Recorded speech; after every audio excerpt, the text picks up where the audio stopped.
The Anti-Doping Agency of Kenya, ADAK, has called on the government to introduce legislation that will cut the use of food supplements for Kenyan professional athletes across all sports.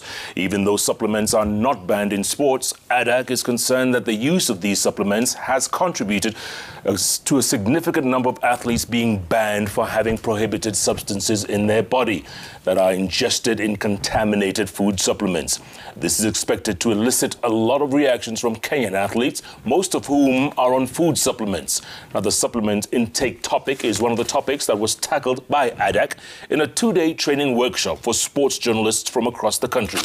ADAK has called on sports journalists to join the fight against doping by doing stories that will educate athletes and athlete handlers on the dangers of anti-doping rules violations. Question. Give them our position that as ADAK, we say we have a no policy for food supplements. We don't encourage any athletes to take food supplements because food supplements, though they are not on the prohibited list, they carry a risk of having prohibited substances because they are being produced by industries that are not regulated. Sometimes in their production, they're using the same conveyor belts to produce medication which has prohibited substances, and they use the same to produce food supplements. So in the process of production, the food supplements can inadvertently be contaminated. But some do it intentionally. They want to spike the food supplements so that when an athlete takes that food supplement, they say that this one from this shop works better than the other one. So they want to attract more customers by spiking their food supplements, and therefore they're interfering with the performance of our athletes, because one, they test positive from food supplements. The regulations will not ask the athletes whether the test or the positive test was from food supplements or from the prohibited substances, because what they are looking at is the prohibited substances. If it's found in their body, then there is no other argument but a sanction.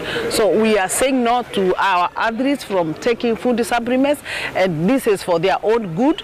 They can eat naturally. There is food that they can use to enhance their strength without having to use food supplements.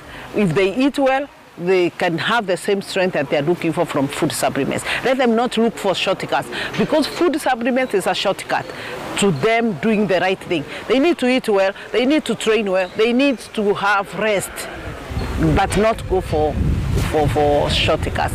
So that's our policy, no food supplements. First of all, I think having this interactive session with ADAK has been very critical, especially for me as a young reporter, because we tend to assume a lot of things when we're interacting with the athletes. But now with the knowledge that we have, especially on doping and anti-doping, then we understand better how to deal with some certain stories or certain situations. So basically what I've learned is, one, as a journalist, you need to be informed. You need to know the rules and regulations of not only ADAK but also WADA, because that is where we stem all our rules from. Second thing I've learned is athletes can be very hard to manage and to interact with if they know they are doping. So I think the strategies that we've learned on how to talk to them and also inform them of the dangers, I think is very critical going forward when it comes to athletes or any other sport that we journalists interact with. Well, it's a very important aspect because we have got to learn the do's and don'ts regarding doping. Most of them go to an adjudicatory phase, which really calls for a lot of restraint. There are a lot of rules governing the release of information regarding doping, ongoing cases. Kama waelekezo wetu katika mawasilisho ambao kwamba mko wakifanya, wametueleza kwamba kupigana na swala la ulaji muku, swala la uchumaji misuli linahitaji ushirikiano.